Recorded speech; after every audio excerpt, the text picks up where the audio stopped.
If you want to get stacked and have a physique that turns heads, then click the link in this description and find out how you can inquire about my online coaching.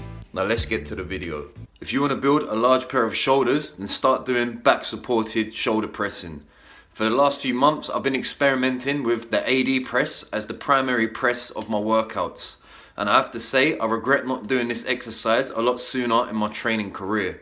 I've mentioned the AD press a few times in my most recent videos, and I have to say I've fallen in love with the movement. It's overtaken pull-ups as my favorite exercises to do. Back supported shoulder presses, specifically the AD press, might be the best shoulder building exercise of all time. So let me explain why.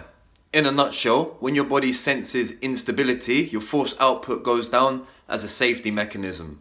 Basically, all this means is the more unstable an exercise is, the weaker you are at that exercise due to safety reasons, so you don't injure yourself. So if your goal is strict muscle hypertrophy, so not strength, not mobility, not flexibility, not sport carryover. If your goal is strictly to build muscle, then you want to choose exercises that give you the most stability. Machines tick this box every single time. A good example of this stability factor would be to compare a bamboo bench press, where you're wobbling all over the place trying to remain stable. Compare that to a Smith machine bench press, where you're forced to only go in one of two directions, up and down. Obviously, you can lift much more on the Smith machine bench press than the bamboo bench press, therefore making the Smith machine a better option if your goal is muscle hypertrophy. The back support and the AD press completely eliminates any core, lower back and leg involvement in overhead pressing. And it takes away the coordination factor that the standing overhead press has in it. With the standing overhead press,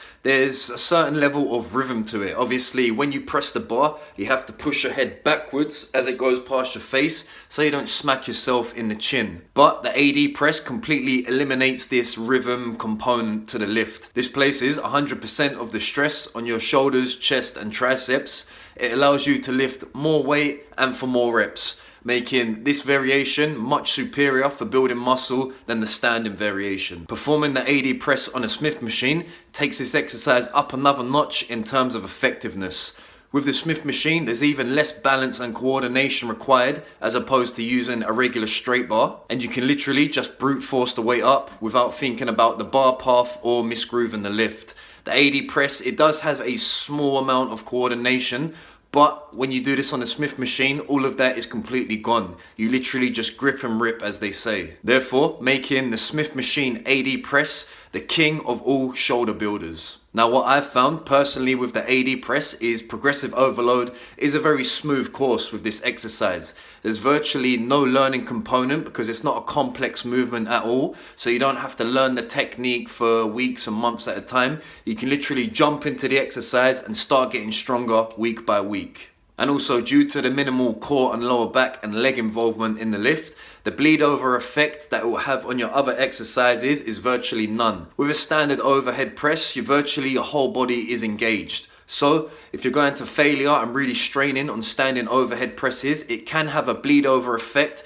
into other lifts like your squats, your deadlifts, and even your bench press. Your core and lower back is involved with all of those movements. But with the AD press, you don't have to worry about none of this happening because it's strictly your shoulders, upper chest and triceps performing the movement. One piece of advice I'll give you with the AD press is if the bench you're using has those feet pads at the bottom of the bench, then use them. What I've noticed is when I'm grinding out those last few reps, if I just have my feet normally pressed on the floor like they would be with a bench press, my hips have a tendency to sort of come forward to create more space between my back and the pad of the bench, turning it more into an incline press instead of a vertical press. But when you have your feet pressed behind those pads, that is literally impossible to do. It locks your body in and almost makes the lift into sort of a free weight machine hybrid.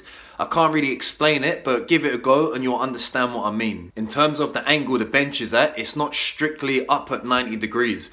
More so back by about 1 to 3 notches, so the bench is sitting somewhere around 70 degrees, give or take. This makes the bar path a lot easier because if you're sitting perfectly upright, because the bench is there, you can't move your head back, so you're going to smack yourself in the chin. So technically it's a super high incline press, but the vast majority of the muscle stimulus is going to your shoulders. I've found with this lift also, it smokes my upper chest. So a few days after I do some heavy sets of AD press, right around the clavicle area there, it's really sore. So the AD press, it builds your shoulders, but also it builds that nice shelf on your upper chest there. So mixing AD press with some low incline bench pressing is a guaranteed way to build up that stubborn upper chest muscle. In terms of strength standards you should set out to achieve with the AD press, I'm gonna say performing 5 to 8 reps for a few sets with your own body weight on the bar. So if you weigh 80 kilo, that's sets of 5 to 8 reps with 80 kilo on the bar. And believe me, this is very achievable for anyone if they give it enough time. Vertical presses with your body weight on the bar